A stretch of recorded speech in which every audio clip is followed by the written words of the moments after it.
మాజీ ముఖ్యమంత్రి వైసీపీ అధినేత జగన్మోహన్ రెడ్డి ఉప ముఖ్యమంత్రి పవన్ కళ్యాణ్ పై చేస్తున్న వ్యాఖ్యలు వాస్తవమేనని తప్పేమీ లేదని నెల్లూరు వైఎస్ఆర్సీపీ యోజన విభాగ అధ్యక్షులు 13వ డివిజన్ కార్పొరేటర్ ఓటుకూరు నాగార్జున అన్నారు. జగన్మోహన్ రెడ్డి దిష్టిబొమ్మను దగ్నం చేసిన జనసేన నేతలపై నెల్లూరు 1 టౌన్ పోలీస్ స్టేషన్లో కేసు పెట్టారు.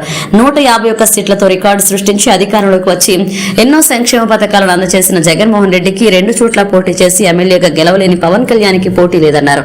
కార్యక్రమంలో చీదేళ్ల కిషన్ ఇతర వైసీపీ నేతలు పాల్గొన్నారు.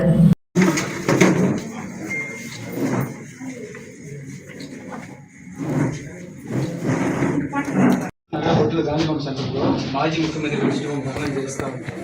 కనీసం ఆ కార్యక్రమాన్ని కూడా మీరు శుభం కూడా తగలబెట్టే స్థాయికి తీసేయచ్చమ్మా. మనకి ఇన్ఫర్మేషన్ రాగానే నేనే పుస్తకం పోయి తీసేయచ్చున్నాను. మీరు ఫోటోలు చూపిస్తాను. మీరు 4 పేర్లు మాత్రం ఇచ్చాను సార్. ఓన్లీ జనసేన కార్యకర్త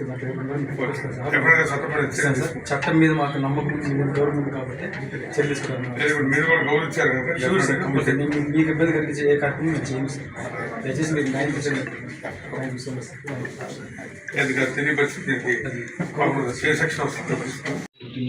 అన్ని ఫోటోస్ ఉన్నాయి సార్. చట్టపరంగా మీరు ఏ చర్యలు తీసుకోవాలో ఖచ్చితంగా థ్యాంక్ యూ సో మచ్.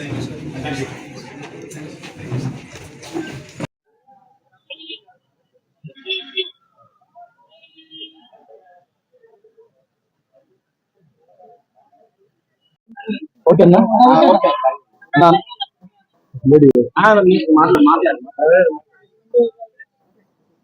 రెడీనా?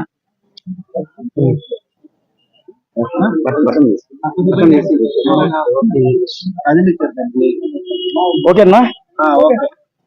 అందరికీ నమస్కారం అన్న. ముందుగా నెల్లూరు జిల్లా మహిళలందరికీ కూడా వైఎస్ఆర్ కాంగ్రెస్ పార్టీ యోజన విభాగం తరఫున మహిళా దినోత్సవ శుభాకాంక్షలు తెలియజేసుకుంటా ఉన్నా.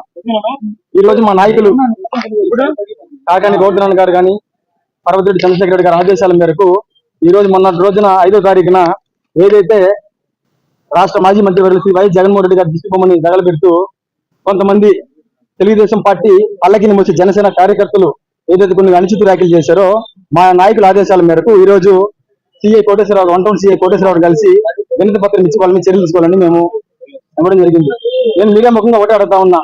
సోషల్ మీడియాలో వైఎస్ఆర్ కాంగ్రెస్ పార్టీ నాయకులు ఏదైనా స్వేచ్ఛ భావంతో ఒక మాట మాట్లాడినా, ఒక పోస్టు పెట్టినా వాళ్ళని అక్రమమైన కేసులు పెట్టి అరెస్ట్ చేసి వాళ్ళని ఇబ్బంది పెట్టే పోలీసులు సాక్షాత్ నెల్లూరు నగరబడ్డులో ఉన్న గాంధీబొమ్మ సెంటర్ లో మాజీ ముఖ్యమంత్రి జగన్మోహన్ రెడ్డి గారు దిష్టిబొమ్మ తగల పెడతా ఉంటే కనీసం ఒక 2 కానిస్టేబుల్ పెట్టి అక్కడ తూతు మంత్రంగా మేము ఉన్నాము నిరూపించుకున్నారు తప్పితే దాన్ని అడ్డుకున్న ప్రయత్నం చేయలేకపోవడం చాలా బాధాకరణం.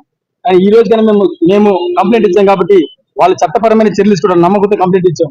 ఇకపోతే మా నాయకుడు జగన్మోహన్ రెడ్డి గారు మాట్లాడిన మాట కార్పొరేటర్కి ఎక్కువ, ఎమ్మెల్యేకి తక్కువ. ఆ మాటలో తప్పేముందో మాకు అర్థం కావట్లేదు. ఎందుకంటే 2019లో జగన్మోహన్ రెడ్డి గారు పొత్తు లేకుండా 160 సీట్లు గెలిస్తే ఇదే పవన్ కళ్యాణ్ గారు పొత్తు లేకుండా పోటీ చేసి 2 చోట్ల పోటీ చేసి కనీసం 1 చోట కూడా డిపాజిట్ తీసుకోలేక ఓడిపోయిన చరిత్ర పవన్ కళ్యాణ్ గారికి.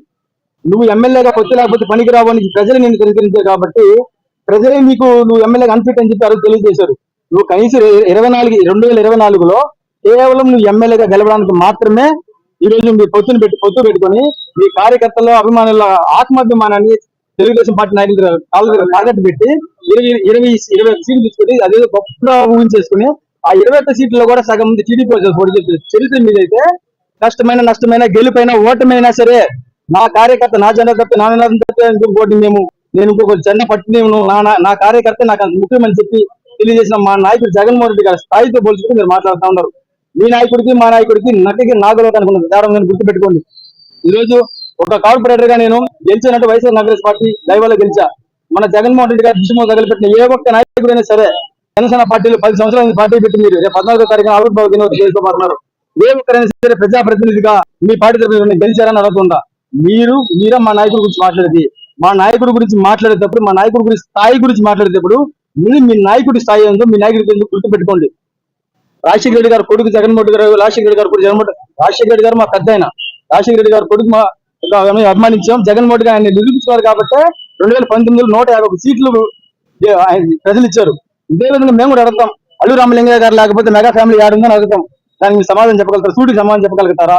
అల్లు రామలింగయ్య గారు లేకపోతే మెగా ఫ్యామిలీ ఏడుందని సూటిగా ప్రశ్నిస్తారు. మీరు సమాధానం చెప్పగలుగుతారా? ఇట్లాంటి మాటలు 100 మాట్లాడగలము, ఇట్లాంటి చర్యలు 100 చేయగలము. కానీ మా పార్టీకి మాకు కొన్ని సిద్ధాంతాలు, కొన్ని నియమ నిబంధనలు ఉన్నాయి కాబట్టి దాని ప్రకారం ముందు వెళ్తాం.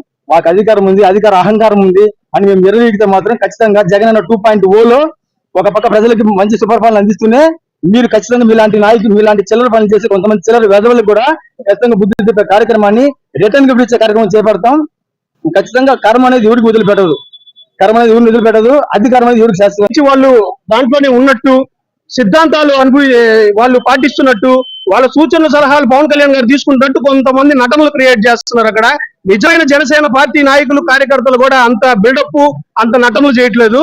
వాళ్ళు అదే నాయకులు గాంధీ బొమ్మ కాడ ఎవరైతే దహనం చేశారో ఆ నాయకులే రేపు 5 సంవత్సరాల తర్వాత 2029లో అదే నాయకులు తిరిగి పవన్ కళ్యాణ్ గారి దిష్టి బొమ్మ దహనం చేస్తారని చెప్పి మీ అందరికీ సగౌరవంగా తెలియజేసుకుంటున్నాను.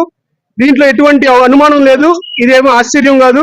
ఆ నాయకులు అంత చీప్ అని చెప్పి మీ అందరికీ సగౌరవంగా తెలియజేసుకుంటున్నాను.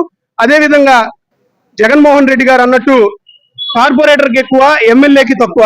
దాంట్లో ఏ విధంగా తప్పు ఉందని చెప్పని మాకైతే అర్థం కావట్లేదు. ఆయనకి రాజకీయం అనుభవం లేదు కాబట్టే ఆ విధంగా మాట్లాడారు జర్మనీ అని చెప్పని జగన్మోహన్ రెడ్డి గారు తెలియజేయడం ఆయన ఉద్దేశం అని చెప్పని మీ అందరికీ తెలియజేసుకుంటూ, మేము చట్టం మీద గౌరవంతో ఈ రోజు 1 టౌన్ పోలీస్ స్టేషన్ లో కంప్లైంట్ ఇవ్వడం జరిగింది. వాళ్ళు సిఐ గారు కూడా యాక్షన్ తీసుకుంటా అని చెప్పి తెలియజేశారు. ఏ మాత్రం కనుక సిఐ గారు యాక్షన్ తీసుకునే పక్షంలో మేము న్యాయస్థానాన్ని ఆశ్రయిస్తాం. అలాగే ప్రైవేట్ కేసులు కూడా పెడతామని చెప్పని సగౌరవంగా తెలియజేసుకుంటూ, జై జగన్.